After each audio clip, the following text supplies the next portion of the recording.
કામના બહાને તું મને જંગલમાં છોડવા આવ્યો છે, તેમાં તારો કશો જ વાંક નથી. તે તો તારા સ્વામીની આજ્ઞાનું પાલન કર્યું છે. હા, પણ જઈને શ્રી રામને કહેજે કે લોકોના કહેવાથી ભલે તમે સીતાને છોડી દીધી, તેનાથી સવાઈ સીતા તમને મળી જશે, પરંતુ લોકોના કહેવા ઉપર જૈન ધર્મ ક્યારેય છોડતા નહીં, કેમ કે તેનાથી સવાયો ધર્મ તમને ક્યાંય નહીં મળે.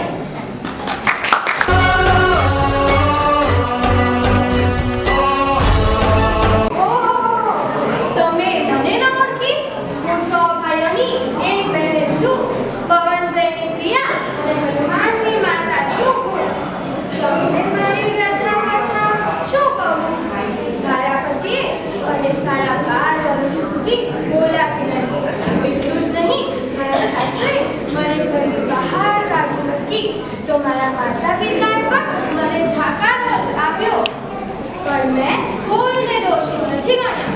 મેં તો ફક્ત મારા કુકર્મોને જ દોષિત ગણ્યા છે.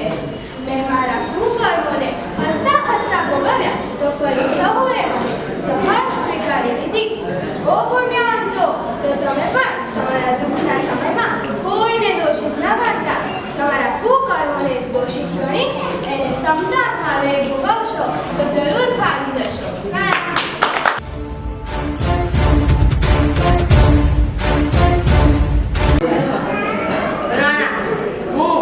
ભદ્રામાતા અને ગોવર્ધન શેઠનો પુત્ર શાલિભદ્ર 7 ગાંઠની હવેલી, ધોમ ધોમ સાહેબી, રોજ 99 પેટી વસ્ત્ર, અલંકાર, મેવા, મીઠાઈ આવે કારણે ગયા ગામમાં ગરીબની સ્થિતિમાં રડીને મેળવેલી ખીચડીમાં આસક્ત વરાવી, પછી તેની ખૂબ અનુભવ કરી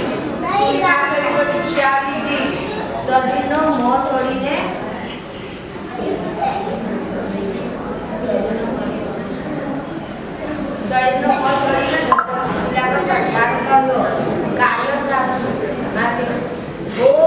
સાડીઓ લક્ષ્મીનો મોં છોડીને સુપાદાન ભાવની કરો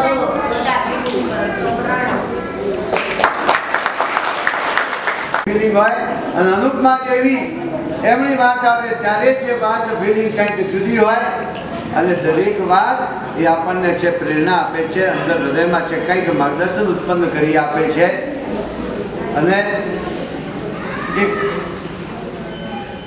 સાર્થકતાની અનુભૂતિ કરાવી આપે છે. આવા કાર્યક્રમો થતા જ રહેવા જોઈએ.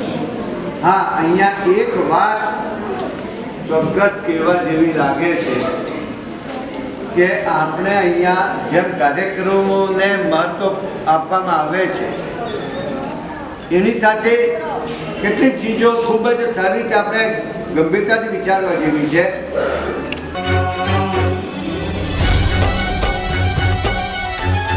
મારું નામ છે અનુપમા દેવી દેશપાલી, હું પત્ની છું. દેરવાડાના દેરાઓ છે તમે જુઓ છો ને, એ અમારી જ ભક્તિ છે. વસ્તુપાલ, દેશપાલ એ અમારા પરિવારના પરમ શાસન ભક્ત કહેવાય છે. જ્યારે શત્રુંજયનો છરીપાલી સંઘ નીકળ્યો હતો ને, ત્યારે બધી જ સંપત્તિ લૂંટાઈ જવાનો ભય હતો. ત્યાં બધી જ સંપત્તિ જમીનમાં દાટવા ગયા. ત્યારે જમીનમાંથી સોના મહરથી ભરેલો એક ચરુ મળ્યો. ત્યારે બધાએ મારી જ સલાહ લીધી. ત્યારે મેં એક જ વાત કહી, ધન નીચે ના દાટો, ઉપર દાટો. મતલબ જીન મંદિર કલાકૃતિથી સભર બનાવો, લોકો જોઈ શકે, બચોરી ના કરી શકે. મારી વાત બધાએ વધાઈ લીધી. આખી દુનિયામાં પ્રસિદ્ધ એવા દેલવાડાના દેરા પ્રસિદ્ધ પામ્યા. એવા જિનાલયમાં મેં મારા દેવાથી દેવની પધરામણી કરી. ઓ મહાનુભાવો, તમે બી તમારી સંપત્તિ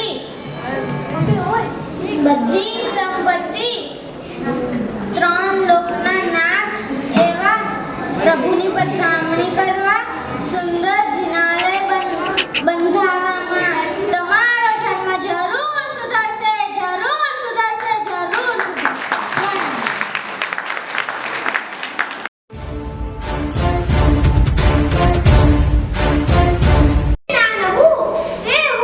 પ્રણામ. તમે જાણો છો મેં મારો મંત્રી પદ લીધા પહેલા રાજાને કહ્યું હતું કે રાજન પહેલા મારા દેવ પછી ગુરુ પછી તમારી આજ્ઞા રહેશે. બોલો તમને મંજૂર હોય તો હું મંત્રી પદ લઉં. 32 વર્ષની વયે મેં અને મારી ધર્મપત્નીએ બ્રહ્મચર્ય સ્વીકાર્યું. અરે ઓ મહાનુભાવો, તમે પણ તમારા જીવનમાં પહેલા દેવ અને ગુરુને જ રાખજો. તમારું જીવન પ્રસન્ન બની રહેશે. તમારું જીવન પ્રસન્ન બની રહેશે. તમારું જીવન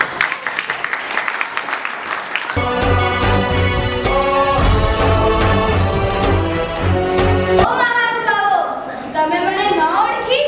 હું અધિપતિ નરેશ સગર ચક્રીની વાણીથી પટરાણી છું. હું મારી જાતને ખૂબ જ ધન્ય માનું છું, કારણ કે હું રત્નકુક્ષી માતા છું. મારી કુખે જન્મેલા 60,000 પુત્રોએ શ્રી અષ્ટાપદ મહાદેવ માટે પોતાનું બલિદાન આપી દીધું છે.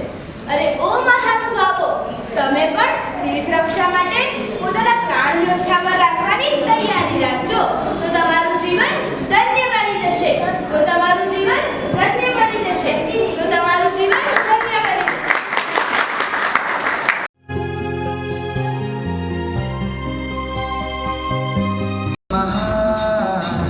शासन जग की शान बन शासन मेरा प्राण मांगू ऐसा वरदान बन शासन मेरा प्राण मांगू ऐसा वरदान शासन सबसे महान बन शासन जग की शान बन शासन मेरा प्राण मांगू ऐसा वरदान बन शासन मेरा प्राण मांगू ऐसा वरदान वंदन वंदन वंदन वंदन जिन शासन को वंदन वंदन वंदन वंदन वंदन जिन शासन को वंदन